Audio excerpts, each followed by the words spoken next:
Yes, sir. Phase one. Getting ready to get this trim on and make this place a little bit more beautiful than it was. We'll start with these laurels, and Dalton's gonna come dig these bushes out.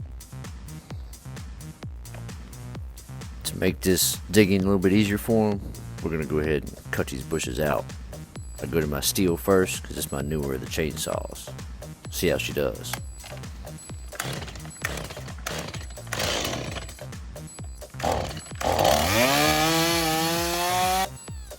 Oh, I'm not liking her already. She's giving me issues on this little thing.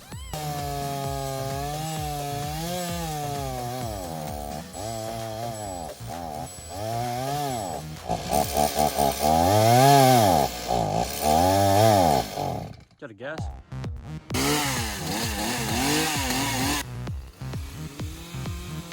Yeah, that's more like it. I can feel that thing just slicing through. No issues. You'll see here on this wider one, it's much easier on the person digging the stump out to get all this foliage out of the way for them.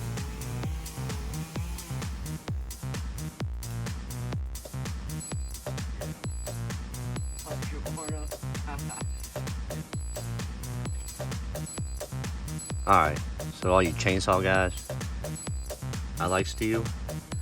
When it comes to a chainsaw, I do like Husqvarna a little bit better.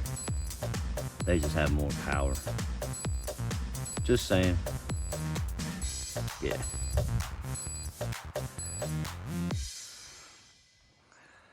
Let's do this. Alright boys, in this video we're gonna go over how to trim properly and how to get these final results. You're gonna see all the steps needed. It wasn't an easy job, but it wasn't a hard job. You just have to pay attention to detail and know how to approach the different plants, shrubs, and trees that we are pruning today.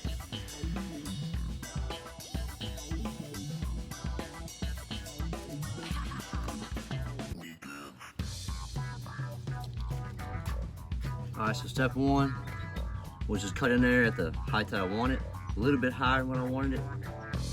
And now we get to the thick branches, get it out with a chainsaw.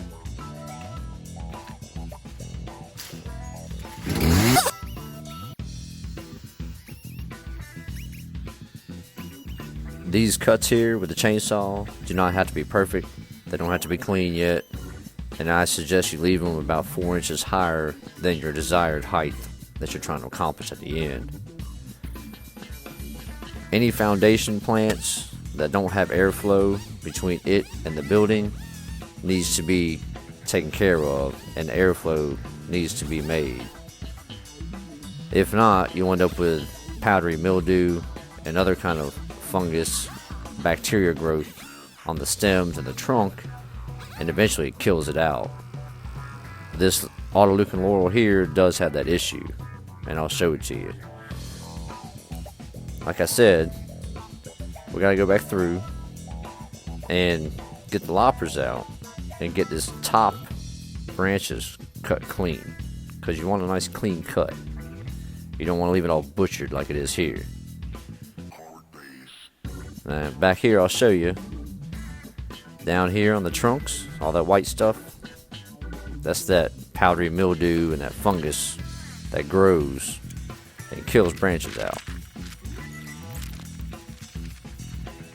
The clean cut, it also helps keep the bad stuff entering the wound, because you've already given it a wound. It's going to bleed out some with some sap, but you don't want to have disease and fungus get into that wound. Having it nice and clean is important.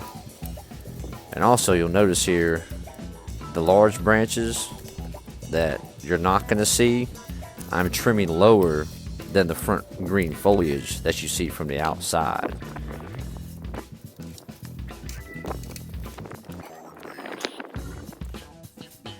As you can see, we have the main part of everything trimmed. We gotta go back through here and prune out this dead stuff.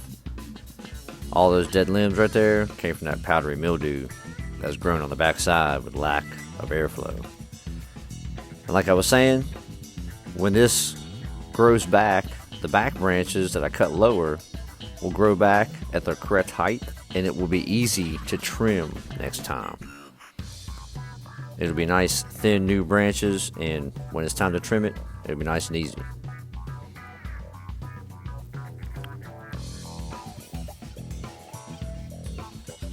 I'm still working on the landscape design and install, and trying to get approved for everything that we want to accomplish in different phases. So right now we're going to trim this bush, even though I'd rather take it out. It ends up looking okay where it's at for right now. Not bad.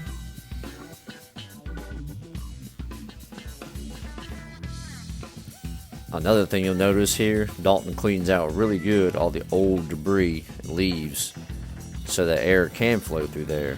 I even come back there and do it by hand, make sure all that big chunky stuff's out of the way.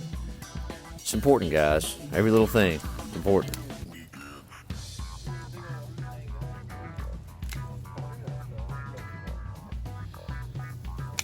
I'm currently pruning the dead limbs out of these boxwoods, and I'll show you the new growth that'll fill in the holes that I create. Pruning the boxwoods, I'm not taking a whole lot off, but I want it to be all nice and even and uniform across the whole front. Even over to the left side where it dips down and grade, I want those bushes to be the same height all the way across. Check this little dude out. Look at him. Dude, you gotta stop and notice stuff that goes on in life. It's amazing. Back to work. Sitting here explaining to Dalton how to trim this tree. And basically, you're just trying to get the branches that are growing towards the house and over the gutters taken care of. There are, of course, proper pruning methods and a specific way to make your cuts on trees to where you don't harm them and where they grow back correctly. And we'll touch on that kind of stuff on a different video.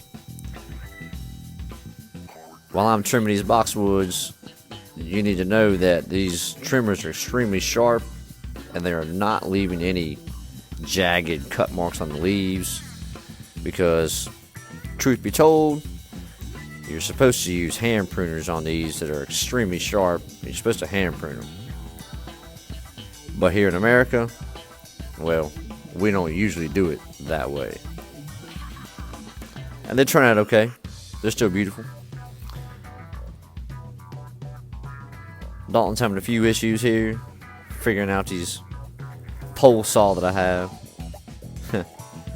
If you've used them in the past, you know how easy it is to peel the bark off if you don't cut it correctly.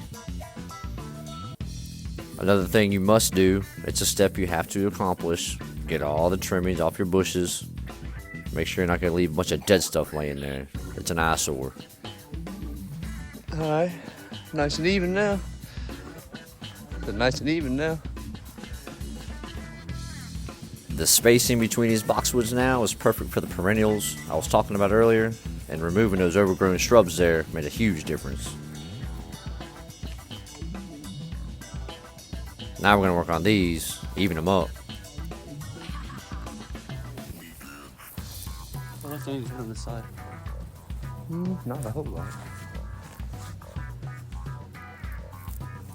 We're not here to butcher this tree or do any major trimming to it, but we're definitely going to shape it up, get it off them gutters. Here on these boxwoods, you'll see the grade goes down, so I want to keep that one on the left tall, and want to keep a uniform height all the way across the house itself. The middle boxwood was the one that was stunted here, so we're not going to trim him. I do give him a slight haircut just to clean him up a little bit, but I leave him the same height and size completely. It'll all catch up.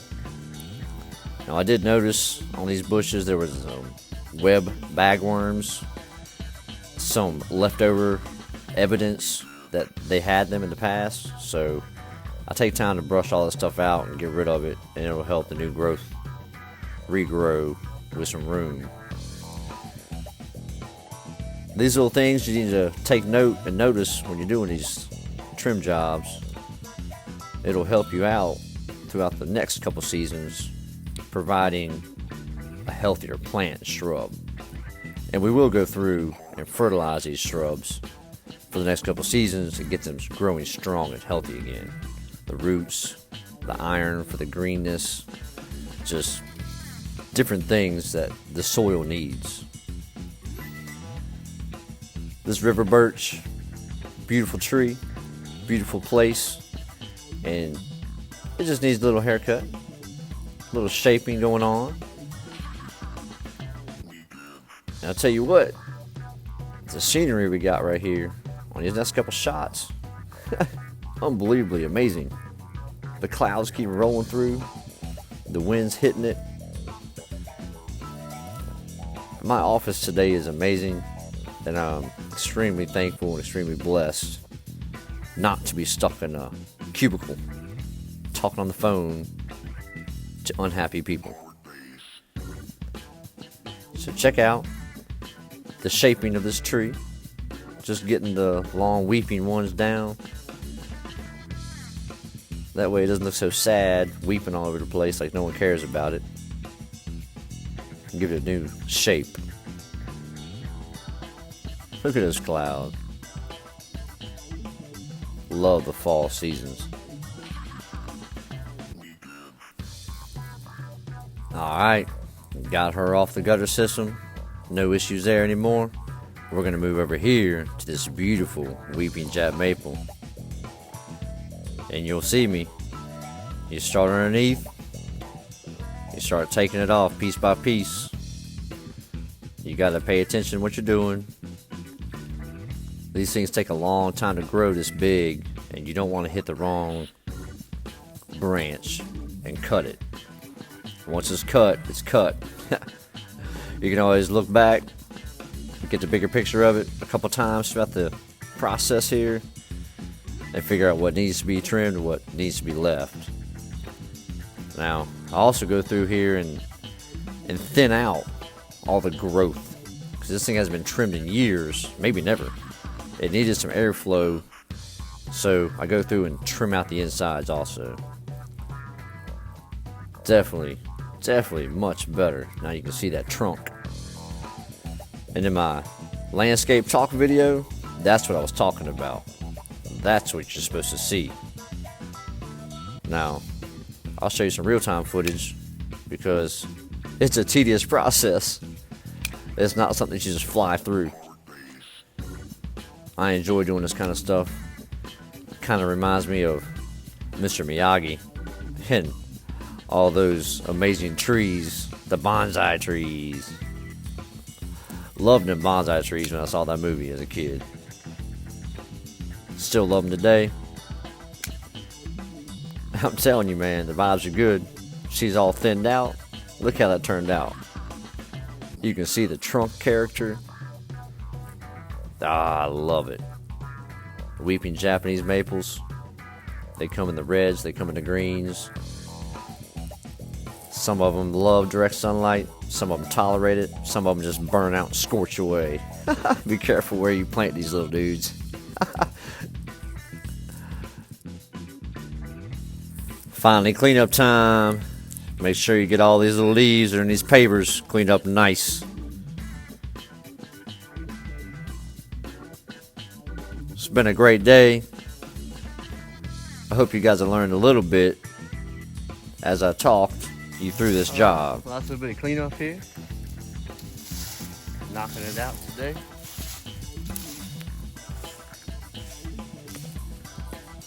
Managed to get this trim back, as you saw. Look at the back of it.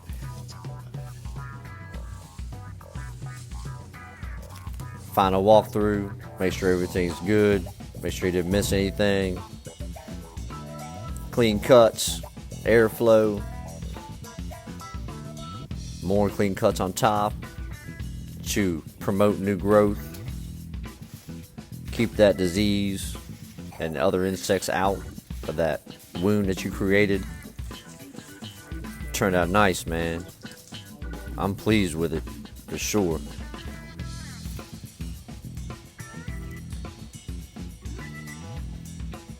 see over here, the Jap maple, looking nice and proud the way it should be looking.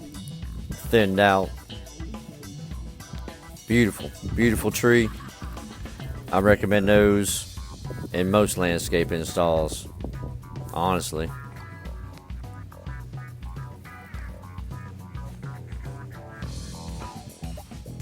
Going down the front here, we have all these boxwoods, nice and uniform, even across the front of the house, the same height. All these holes here have new growth coming into them, and once we put down the nutrients for the soil and the plant to absorb, over the years they'll fill back out and these holes will disappear. You won't even notice this happening, and then you'll look at it one day and be like, oh wow, ha, amazing, amazing how plants work.